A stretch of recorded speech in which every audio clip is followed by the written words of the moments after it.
예, 지난주 에스겔에 이어서 이제 소선지서, 소선지서는 총 12명의 선지서로서 이 호세아는 구약 성경 12소 연서 중에 첫 번째, 최초의 책입니다. 이 호세아가 나타난 구약의 배경을 한번 살펴보고자 합니다. 호세아는 이스라엘 북왕국의 예언자이며 그는 비극적인 체험과 예언을 말씀한 책입니다. 호세아는 BC 8세기 중엽부터 북왕국이 멸망하기 전까지 북이스라엘에서 활약한 사람입니다. 하나님의 부름을 받은 예언자로서의 호세아가 겪은 시련과 그 시련을 참고 견디어 불의의 아내를 용서한 호세아는 종교적으로나 도덕적으로 부패한 불의를 행하는 이스라엘 백성들에게 불의에 대한 하나님의 벌과 참회에 따른 죄의 용서에 관하여 예언을 하고 있는 그런 선지자입니다. 이 역사적인 배경을 또 우리가 한번 살펴봅니다. 이 호세아 1장 1절을 보면 호세아는 어떤 시대의 사람인가? 우시야와 요담과 아하스와 히스기야가 이어 유다 왕이 된 시대, 곧 요아스의 아들 여로보암이 이스라엘의 왕이 된 시대에 에브리의 아들 호세아에게 임한 여호와의 말씀이니라, 그렇게 이야기합니다. 자, 유다에서는 히스기야 왕이 있을 때고 북이스라엘에 속한 호세아는 선지자로 부름을 받습니다. 이때 북이스라엘의 왕은 요아스의 아들 여로보암입니다. 다시 말하면 이 남북이 갈라졌을 때 르호보암과 여로보암으로 갈라질 때 그 여로보암이 아니고 여로보암 2세입니다. 그래서 이게 한참 밑에 그 여로보암이죠. 우리가 뭐 보면 케네디가 있고 케네디 1세가 있고 케네디 2세가 있고 뭐 그렇게 분류가 하잖아요. 그것처럼 여로보암 2세 때에 호세아가 하나님의 부름을 받아서 이제 북이스라엘 백성들에게 예언을 하는 그 시대죠. 당시에 여로보암을 존경해 자신을 여로보암으로 이름한 여로보암 2세 호세아의 활동 시기는 시기적으로 기원전 790년에서 710년 정도입니다. 다시 말하면 북이스라엘이 망한 게 722년이니까 호세아 선지자가 있을 때 북이스라엘이 모여 망하는 거죠. 우리가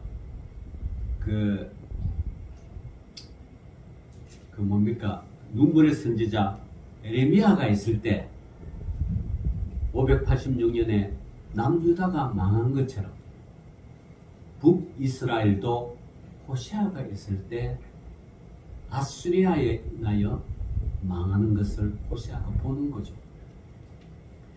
당시 팔레스타인 주변, 다시 말하면 이스라엘의 그 주변에, 이스라엘 주변이라 하고 또 팔레스타인 주변이라고 그렇게 부릅니다. 주변에 권력의 공백기가 일어납니다. 다시 말하면 그 주변에 애국과 시리아, 아수르 등 여러 가지 상황 속에서 팔레스타인을 공격하지 못하게 됩니다. 이러한 권력의 공백기를 틈타 여로보암 2세는 주변 소국들을 정복해 나갑니다. 그 뭐 주변에 있잖아요. 전부 아람, 또 모압 이런 주변 나라를 이제 하나하나 정복해 나가고 그런 시절입니다. 그래서 기원전 8세기경에 이스라엘은 광대한 영토를 회복할 뿐만 아니라 정치적으로 막강한 힘을 갖게 되고 경제적으로 상당한 거의 부강이 이루게 됩니다. 보통 우리가 나라를 침범해가 그 나라를 정복하면 그 정복된 나라로부터 많은 인적 자원을 얻고 그 속에 그 나라에 묻혀있는 자원들 이런 걸 많이 얻잖아요. 그래서 나라가 부강해지잖아요.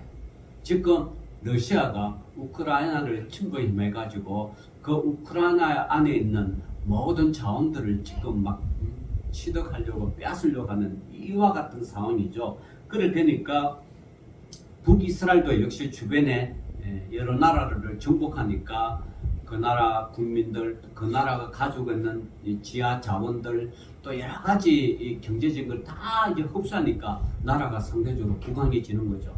그래서 북이스라엘 여로보암 2세 시대에는 나라가 상당하게 부강해지고 또 국방력이 강해집니다. 그래서 이러한 배경은 결국 나라가 강해지니까 북이스라엘은 영적으로 퇴보를 가져왔고 나라가 강해지고 백성이 잘 사니까 상대적으로 어떤 타락을 가져왔고 세상을 탐하는 욕망으로 살아가고 있습니다. 그 당시 호세아의 아내 고멜은 당시의 이스라엘 정신을 보여주는 전형적인 모습입니다. 고멜은 타락한 여인이잖아요. 그걸 이스라엘 지금 상태를 보여주는 거예요.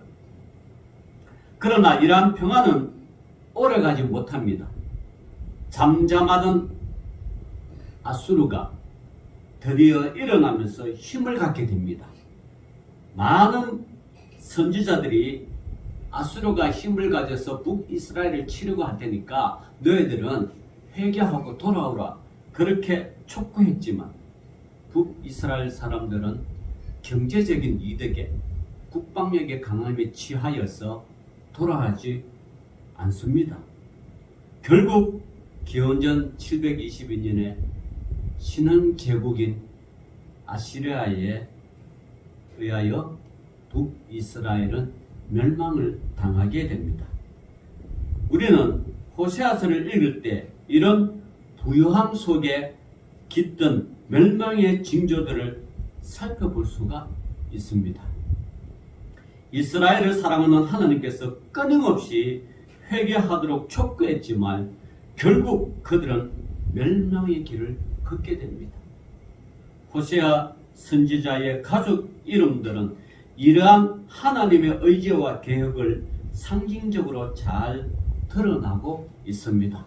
자, 그래서 오늘 그럼에도 불구하고 하나님께서는 오늘 우리가 읽었던 호세아 6장에 보면 이런 말이 있죠. 오라 우리가 여호와께로 돌아가자. 호세아는 북이스라엘이 곧 멸망할 것 알면서도 그러나 하나님께로 돌아가면 여호와께서 우리를 찢어서나 도로 낫게 하실 것이요 우리를 찢어서나 사매어 주실 것이라고 호세아는 북이스라엘의 여로보암 왕과 제사장과 백성들에게 강력하게 호소를 하는 것이 오늘 우리가 읽었던 호세아서 6장 1절의 말씀입니다. 성경을 보면 하나님께서는 선지자들을 부르실 때에 하나님은 선지자에게 이렇게 부르죠. 모세를 부를 때는 이렇게 합니다. 모세야 애굽으로 가라. 가서 뭐요? 내 백성을 구하라. 그렇게 말합니다. 사역자는 어디로 가야 하는지, 어떻게 사역을 감당해야 하는지 하나님께서는 말씀해 주고 있습니다. 그런데 호세아의 경우는 특별한 경우입니다. 호세아는 신학교를 졸업하고 선지자의 자격을 품은 가운데 호세아도 이렇게 말했겠죠. 여호와여, 나를 보내소서. 내가 이제 신학교 졸업했으니까 나를 쓰시옵소서. 그렇게 기도했을 것입니다. 호세아 1장 2절에 보면 이렇게 나옵니다. 여호와께서 처음 호세아에게 말씀하실 때에 여호와께서 호세아에게 이르시되 너는 가서 엄난한 여자를 맞이하여 엄난한 자식들을 낳으라. 이 나라가 여호와를 떠나 크게 엄난함이니라 하시냐. 이렇게 합니다. 아니 어느 고을에 가가 어느 지방에 가가지고 너는 사역해라. 그렇지 않으면 너는 어느 도시에 가서 사역해라. 혹은 왕궁에서 사역을 해라. 아마 이렇게 말해야 되는데 호세아는 사역지가 어디예요? 소위 말하면 사역지가 없습니다. 사역지가 없어요. 사역지가 없을 뿐만 아니라 청년 호세아에게 너는 가서 결혼하라. 그것도 얌전하고 정숙하고 성숙한 여인에게 결혼하라. 그런 것이 아니라 누구에게 결혼하라요? 엄난한 여인에게 결혼.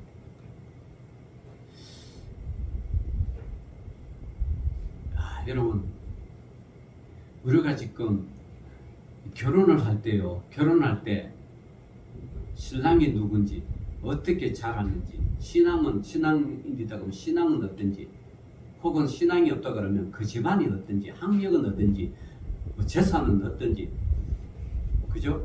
돈은 얼마나, 월급은 얼마인지, 직업이 뭔지, 이걸 다 따지고, 심지어 몇 남 몇 년지, 무남 동년지, 안 그러면 어떤 독생자든지, 이거 다 살피잖아요. 그리고 결혼을 하잖아요. 다들 바람둥이랑 결혼할 사람, 사기꾼이랑 결혼할 생각은 아무도 안 하잖아요. 누가 결혼하는데 바람둥이 남자 혹은 엄난한 여자에게 결혼을 하겠습니까? 안 하죠? 설마 그걸 속아서 했더라도 모르죠. 이혼을 하든 정신 차리게 뭘 하든 조치를 취하죠. 그런데 보통 사람들도 그렇게 다 살펴가면서 결혼을 하잖아요. 그런데 주의 선지자, 주님의 사명을 가지고 주의 선지자로 부름받은 호세아에게 처음 하나님이 말씀하시기를 너는 가서 엄난한 여자를 맞이하여 엄난한 자식들을 낳아라. 이렇게 이야기하는 거예요. 여러분, 이 정도면 결혼하겠어요? 안 하겠어요? 내 고귀한 딸, 내 고귀한 아들, 엄난한 여자에게 결혼하라고 부모가 등 때민다? 있을 수가 없죠? 그죠? 있을 수가 없잖아요. 근데 호세아에게 그런 얘기를 하는 말에 하나님께서, 여러분 이해가 됐습니까? 사역자에 대한 말씀 또는 보내심이 아니라 호세아 개인을 향한 메시지이니 엄난한 여자를 맞이하여 결혼을 하고, 결혼을 했으면 부모는, 그럼 또 여인과 결혼했으면 자식들은 좀 정숙하고 좀 예쁘고 아름답고 좀 이런 자식을 낳아야 되는데, 자식을 낳는 것도 뭐요? 엄난한 자식을 낳으라 그럽니다. 이거는 막 자, 이런 명령을 여러분 하나님이 호세아에게 이야기하는 거예요. 여러분이라면 어떻게 하겠습니까? 결혼을 해야 될까요? 말아야 될까요? 아니, 결혼치고 사역을 해야 돼요? 말아야 돼요? 사역하는데 첫 사역지가 사역지가 아니고 북이스라엘의 수도 사마리아도 아니고 시골도 아니고 왕궁도 아니고 사역지가 어디예요? 사역지가 결혼이란 말이에요. 그것도 엄나는 여자와의 결혼. 도저히 이해할 수 없는 하나님의 명령입니다. 마치 이렇게 말씀하시는 것이 내가 그렇게 거룩하고 사랑스럽고 온 우주를 창조하신 나를 너무나도 사랑하는 그 하나님이 아닌 것 같아요. 아니, 나를 사랑하고 나를 창조하고 누구보다 자신의 피로써 감추고 세운 이 자식을 엄난한 여인에게 결혼하라니까 이게 정말로 하나님의 말이신가? 하나님이시라면 어떻게 이럴 수가 있는가? 여러분, 이런 생각 가지지 않겠습니까? 하나님 어떻게? 거룩하신 하나님은 어떻게 엄난한 여인에게 하라? 성경에 보면 제사장은 처녀가 결혼하라고 율법에도 되어 있는데 그것도 뭐 이혼한 여자 한번 결혼한 여자를 또 결혼한 이런 여인이라고 제사장은 뭐예요? 처녀가 결혼하라는 거예요? 아, 그게 율법에도 되어 있는데 어떻게? 처녀는 처녀인데 이 엄난한 거는 처녀가 아니라는 거죠. 소위 말하면 법적으로는 처녀인지 모르지만 완전히 기생과 같은 처녀. 다시 말하면 기생과 결혼하라는 거예요. 기생과 결혼. 그래서 이렇게 호세아하고 질문합니다. 아니, 어떻게 내가 엄나는 여인과 결혼합니까? 그러니까 하나님은 이렇게 대답합니다. 여호와를 이 나라가 여호와를 떠나 크게 엄난함이니라 그렇게 이야기해요. 아니, 나라가 엄난한 것이랑 호세아가 결혼한 것이랑 뭐가 연관 있겠습니까? 아무리 나라가 엄난하고 나라가 기울어가고 나라가 패망하려 결혼은 정숙한 아내랑 신실한 남자랑 해야 되는 거 아니에요? 우리가 일제시대 36년 동안 일본한테 국권을 뺏기도 우리 국민이 엄난한 여인 바람둥이 남자랑 결혼했겠습니까? 물론 그 중에서 속아 삼는 건 어쩔 수 없지만 대부분이 양가 교수, 정숙한 교수, 착실한 청년 이런 사람과 결혼했을 거 아니에요. 나라가 망국이 들었어도. 그런데 하나님이 느닷없이 호세아야 너는 가서 엄난한 여인과 결혼하고 엄난한 여인을 낳아라. 이게 지금 호세아서예요. 호세아서. 여러분의 개인적인 삶이라면 결혼하겠습니까?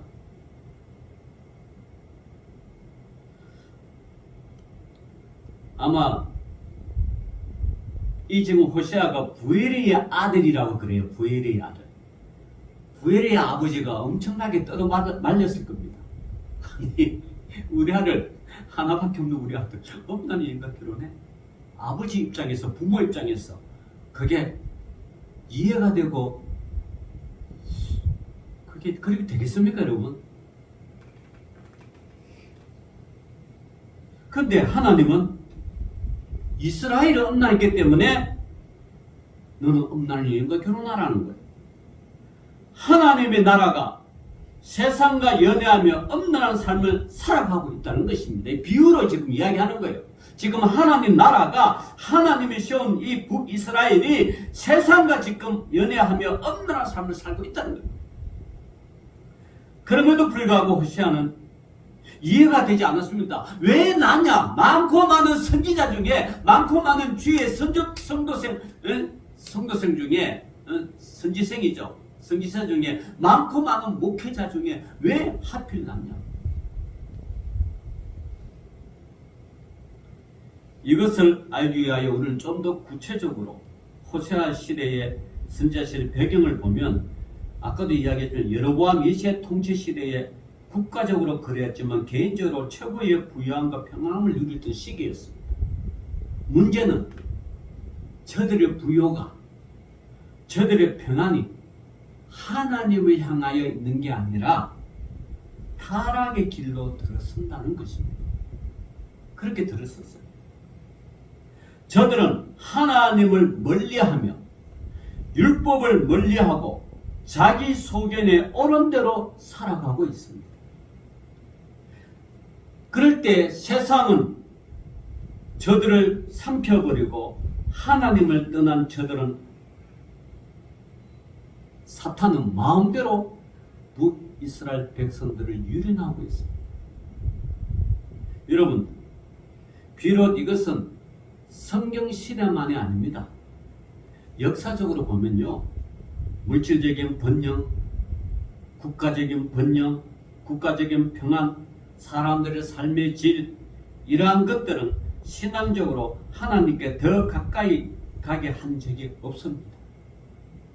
로마가 여러분 왜 망했습니까? 그렇게 국력이 강하고 사람들의 삶의 질이 좋아집니다. 그만큼 삶의 질이 좋아지면 사람들은 하나님을 찾는 것이 아니라 세상의 타락의 길로 걸어간다는 것. 이게 동서고금의 역사입니다. 자, 봅시다. 자, 여호와께서 오늘 호세아에게 말씀하실 때 1장 2절에 나오죠. 여호와께서, 개역 한글 성경을 보면 여호와께서 비로소 호세아로 말씀하십니다. 여호와께서 비로소 그럽니다. 세상과 음란에 빠진 저들을 향하여 차마 잠잠히 기다리는 하나님이 일어났다는 것입니다. 저 백성 저들을 놔두면 도저히 안 됩니다. 그래서 선지자를 통하여 말씀하고 계십니다. 내 백성아 돌아오라. 내 백성아 돌아오라. 오라, 우리가 여호와께로 돌아가자. 기다리는 백성, 하나님께서는 호세아를 선지를 통하여 일어나신 것입니다. 지금까지 선지자를 통하여 하나님의 마음을 쏟았는데 이제는 전혀 다른 방식으로 하나님의 마음을 전할 계획을 세우시니 그것이 호세아 선지서입니다. 호세아. 이 말은 지금까지 선지자의 입술을 통하여 말씀을 전했다면 이제 그 언어적 한계, 그리고 저들이 그것을 품어내지 못하자 이제 하나님은 특별한 방법으로 메시지를 전하십니다. 호세아의 몸을 통하여, 호세아의 삶을 통하여 하나님의 마음을 전하겠다는 것입니다. 이제까지 선지자들은 다 하나님의 율법을 통해 말씀으로 통했는데 이 호세아는 말씀이 아니라 뭐요? 몸으로 하게 돼. 몸. 그래서 그 몸으로 하는 것이 음란한 여인과 결혼하는 거예요. 하나님은, 지금도 하나님은 전혀 새로운 방법으로 이전에 말씀하신 전통적인 방법으로 말씀하시는 것이 아니라 오늘날 하나님께서는 이 호세아 선지자처럼 전혀 새로운 방법으로 여러분에게 말씀하실 것입니다. 그 방법이, 호세아는 몸으로 하나님의 말씀을 증거했지만 하나님께서는 이 새로운 시대에 어떤 방법으로 우리에게 하나님의 메시지를 증거될지 우리는 모르는 거죠. 지금은 여러분 미디어 시대로 말씀한 것 같고, 그죠? 또 앞으로 시대는 어떤 시대에 어떤 것으로 여러분에게 하나님의 말씀을 전가할지 저희들은 모르지만 하나님은 시대마다 하나님이 필요하시면 그 말씀을 전가하신다. 근데 분명한 것은, 여러분 분명한 것은, 우리가 분명히 알아야 될 것은 하나님은요 자기 종을 통하여 말씀하신다는 겁니다. 자기가 선택한 종을 통하여 하나님은 말씀하십니다.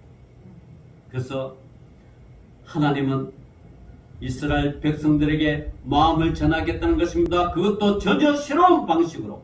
호세아야, 너는 가서 엄난한 여인을 취하여 엄난한 자식을 낳으라. 성경은 의외로 많은 설명을 하지 않습니다. 설명을 많이 한다 해서 우리가 이해를 하는 것은 아닙니다. 결국은 하나님 말씀을 이해하는 것은 무엇으로요? 믿음으로 이해하는 것. 하나님 말씀 무엇으로 이해해요? 믿음으로.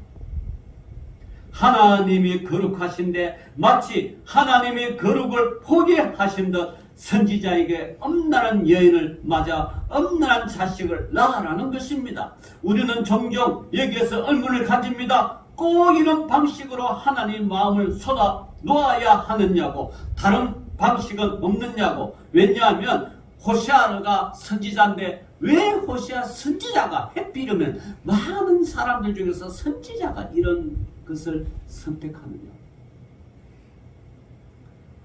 하나님은 거룩하신 하나님입니다. 왜 거룩하지 못한 방법으로 하나님 말씀을 전가하느냐. 근데요, 성경 전체를 보면 하나님은 순종을 요구하실 때 왜 순종해야 하는가를 우리는 살펴봐야 합니다.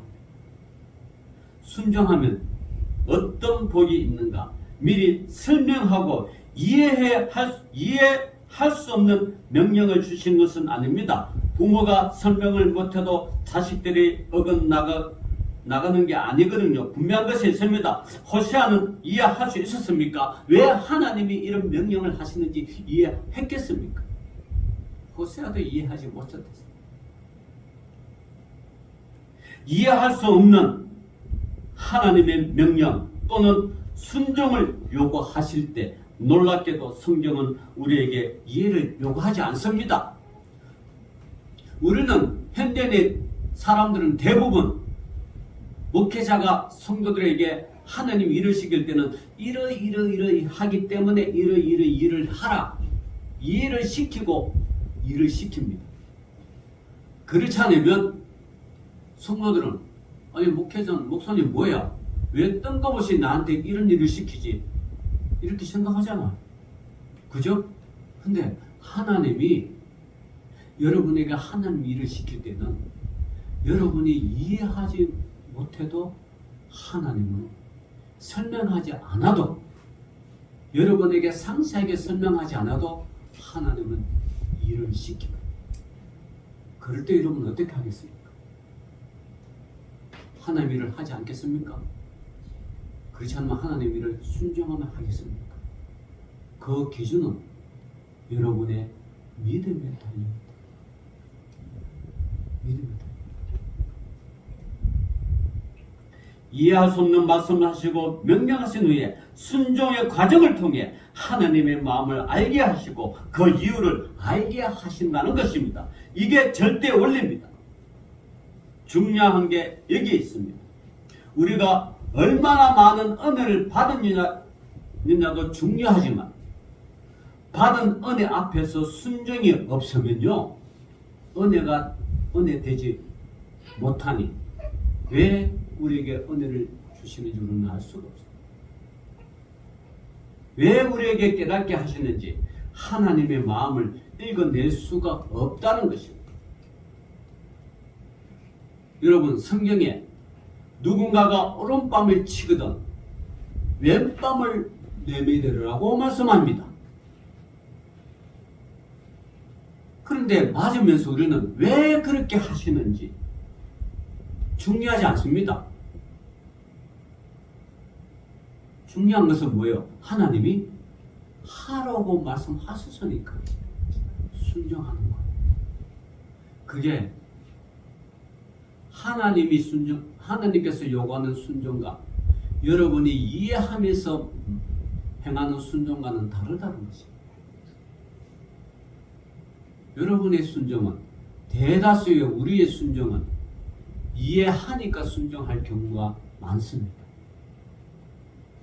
그러나 하나님께서 요구하는 순종은 우리가 이해하지 못해도 하나님께서는 순종하신 경우가 있습니다. 여러분, 이게 부딪힐 때는 여러분들은 어떻게 하겠습니까? 이해하지 못해도 순종하겠습니까? 아니면 이해를 다 해야 순종을 하겠습니까? 그것은 여러분의 믿음의 깊이가 얼마나 깊느냐, 또한 하나님을 향한 여러분의 믿음이 얼마나 높으냐에 따라 달려 있습니다. 여러분, 여리고 성을 돌고 나서야 하나님의 마음을 알고 깊은 데에 가서 그물을 내린 후에야 예수님의 마음을 제자들은 알았습니다. 순종하지 않는다고 해서 하나님께서는 우리를 요절내거나 혼내지는 않으십니다. 그러나 그 이면에는 성령께서 탄식을 하십니다. 너가 그때 순종했어야지. 너는 그때 믿음으로 이겼어야지. 너는 그때 믿음을 지켰어야지. 그랬더라. 하나님은 여러분을 통하여 하나님의 뜻을 그대로 행하실 것입니다.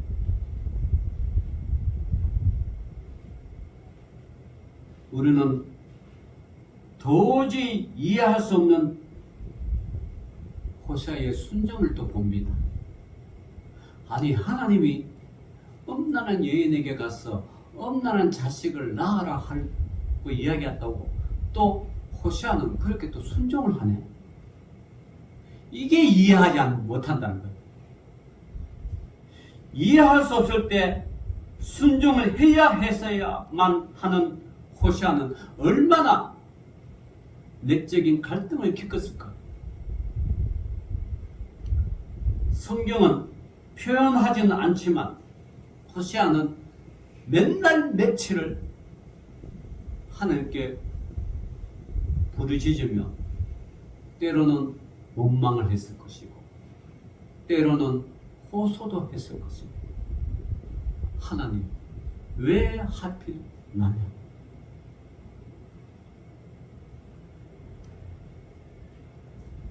우리가 믿음으로 사는 건 믿음으로만 사는 게 아닙니다. 내 안에 믿음 아닌 내면의 갈등을 이겨내고 그 갈등을 이겨내는 사람이 믿음이 믿음되게 하는 것입니다. 예수님도 이 땅에 사역하실 때 마찬가지였습니다. 나는 고난받으러 왔다. 십자가의 죽음을 당하기 위해서 왔다고 말씀하셨으면서도까지도 그렇게 하나님의 말씀을 하고 하나님의 뜻을 알면서까지도 십자가 지기까지 예수님도 겟세마네 동산에서 얼마나 많은 기도를 했는지 모릅니다. 예수님조차도 예수님 기도 내용 중에서 아버지 할 수 있거든 이 잔을 내게서 지나가기를 원합니다. 호세아는 내면의 갈등이 없었을까요? 너는 엄난한 여인을 맞아 엄난한 자식을 낳아라. 이때 내가 왜 그렇게 해야 됩니까? 라고 갈등이 있었습니다. 그러나 여러분, 호세아는 결혼을 합니다. 누구랑요? 당대의 최고의 음란함을 말하라면 서러워할 정도로 음란의 대표 미스 북이스라엘 고멜입니다.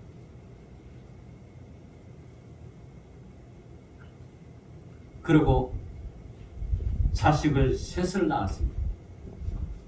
자식을 셋 놓으면 여러분 짧게는 6년, 길게는 10년 동안 결혼생활 해야 되지 않겠습니까? 그 긴 시간을 고멜이랑 결혼해서 삽니다.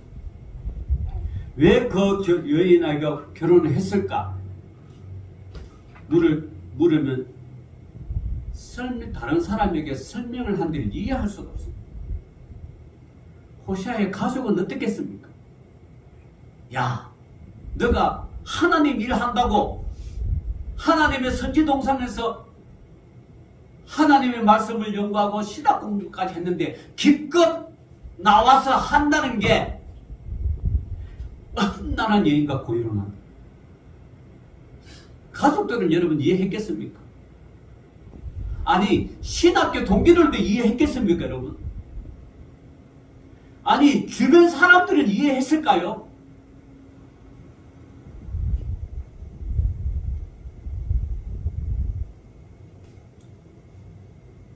이해하지 못한 길을 호시아는 했습니다. 왜 그럴까요?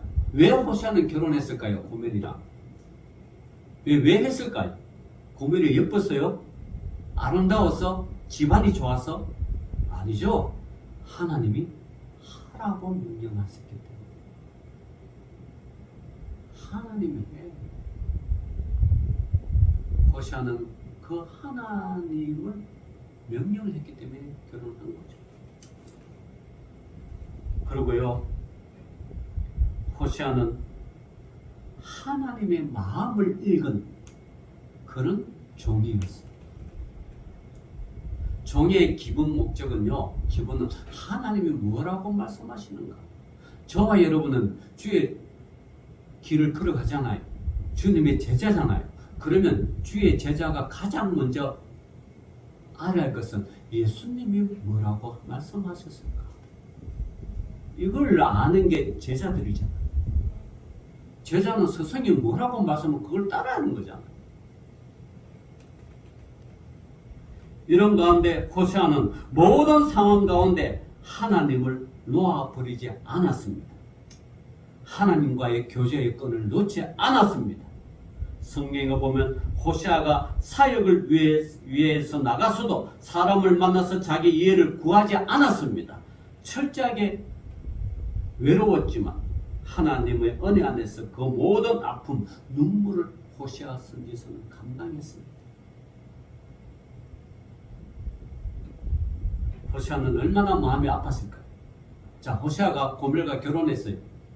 첫 번째 아들을 낳았더니 하나님이 그 이름을 이스라엘이라고 말씀하십니다. 이스라엘의 뜻은요, 하나님이 흩어놓으심이라는 뜻입니다. 다시 말하면 북이스라엘에 곧 임박한 재앙이 종말이 온다는 뜻이에요. 흩어버립니다. 세상과 음란에 빠진 이스라엘을 심판하여 흩어버리겠다는 하나님의 마음입니다. 아들을 낳아서 이름을 이렇게 부릅니다. 하나님이 흩어버린다. 누가 아들에게 자녀에게 좋은 이름, 귀한 이름 지어주고 싶지, 누가 하나님이 흩어버리심이라는 이스라엘을 이름을 짓고 싶겠습니까? 내 입으로 소망 없이 하나님의 정해진 이름을 그렇게 쉽게 부를 수 있느냐는 것입니다. 그럼에도 불구하고 두 번째 자녀는 딸입니다. 로루하마입니다. 이 뜻은 하나님의 긍휼을 거두십니다. 긍휼이 없다면 긍휼이. 하나님의 긍휼이 없어요. 우리는 긍휼을 바라지만 하나님은 긍휼이 없습니다. 로루하마. 셋째를 낳았는데 이름이 로암미. 이 뜻은 내 백성이 아니다. 내 백성. 여러분, 가정에서도 호세아가 가정 사역에서도 최악입니다. 자녀들을 하나님 앞에 최악의 도구가 된 것입니다. 호세아는 일회적인 순종이 아닙니다. 호세아는 그 시간 철저히 길고 긴 순종을 하는 가운데 하나님을 놓지 않았습니다. 말 없는 요셉처럼 말을 하지 않았습니다. 세상의 평가 앞에 자기 자신을 던진 것이 아니라 철저하게 하나님의 평가 앞에 자기 자신을 맡긴 것입니다. 우리는 세상의 평가 앞에서 얼마나 허우적대는지, 잘 사는 사람이야, 대단한 사람이야, 자식 잘 키운 사람이야, 성공한 사람이야, 우리가 얼마나 이런 소리를 듣고 싶어 했겠습니까? 그러나 호세아의 가정은 그렇지가 못합니다. 아내라고 데리고 살았던 맨날 애 하나 놓고 다른 데 가서 험나는 짓 하고, 또 돈을 주고 사옵니다. 돈을 주고 또 빚을 갖고 사옵니다. 다시 데려갑니다. 그러면 또 애 해놓고 또 나가서 바람 피우고 험나는 짓 하고, 또 빚을 지고, 또 후시하고 또 돈 주고 또 데리고 옵니다. 빚을 갖고 또 놓고 나가고. 이 정도 되면 여러분, 이혼을 해도 수백 번 이혼을 하는 거죠. 그런데도 호세아는 하지 않습니다. 왜냐면요, 왜 그럴까요? 하나님의 말씀에 가서 데리고 와. 자, 여러분, 호세아의 사역을 이제 정리해 봅시다. 가정도 형편없고, 와이프는 최고로 북이스라엘의 최고의 엄나는 여인이고, 자식들도 다 같이 흩어지고, 내 백성이 아니라 그러고, 내 자녀가 아니라 그러고, 이 정도 되면 사역은 완전하게 실패고, 소위 말하면, 요즘 사람 말하면 이번 인생은 망했다. 그죠? 이번 생은 폭망했다 정도 아니겠습니까? 그런데도 호세아는 묵묵히 이 길을 걸어가고 있습니다. 다시 말하면 하나님이 북이스라엘 백성들을 향하여 너희 이스라엘 백성이 이렇다는 걸 호세아가 온몸으로 말해주고 있습니다. 그게 호세아가 하나님께서 북이스라엘에게 한 그것을 온몸으로 체험하면서 심지어 가정까지 망가지면서까지 하나님의 말씀을 순종한 것이 호세아입니다. 자, 말씀을 맺겠습니다. 여러분, 호세아는 이렇게 자기 인생도 망가지고, 가정도 망가지고, 자녀도 망가지고, 그럼에도 불구하고 그는 하나님의 명령이고 하나님의 말씀이기 때문에 그는 완전하게 순종하게 기나긴 세월을 하나님께 눈물로서 순종하고 걸어가고 있습니다. 그 사역을 감당했습니다. 오늘도 이 호세아서를 우리가 여러분 읽으면서 이스라엘 백성들을 향한 하나님의 그 애다른 마음, 오라 우리가 여호와께로 돌아가자. 돌아가면 우리를 찢으셨으나 도로 낫게 하실 것이요, 우리를 치셨으나 사명을 주실 것이라고 오늘도 이스라엘 백성들에게 회개를 외치는 하나님의 그 마음, 호세아가 알았기 때문에 그는 자기 자신의 삶을 완전히 포기하면서까지, 자기 인생을 포기하면서까지 하나님의 말씀을 순종한 것이 이 호세아입니다. 오늘도 하나님께서 저와 여러분에게 묻습니다. 너는 어떤 삶을 살겠느냐? 호세아처럼 완전하게 순종하면서 살겠느냐? 여러분은 어떤 삶을 살기를 바라십니까? 어떠한 삶을 살든지 간에 하나님의 마음을 이해하면서 하나님의 뜻을 순종하면서 살아가는 저와 여러분 되시기를 주 이름으로 축원합니다. 기도합시다. 주님 감사합니다. 오늘도 호세아의 선지자처럼 자기 전 생애를 하느님 앞에 믿음으로 순종하며 걸어간 이 호세아의 사역이 오늘 우리가 하나님께 걸어가는 길이 되게 하여 주옵소서. 예수님 이름으로 감사하며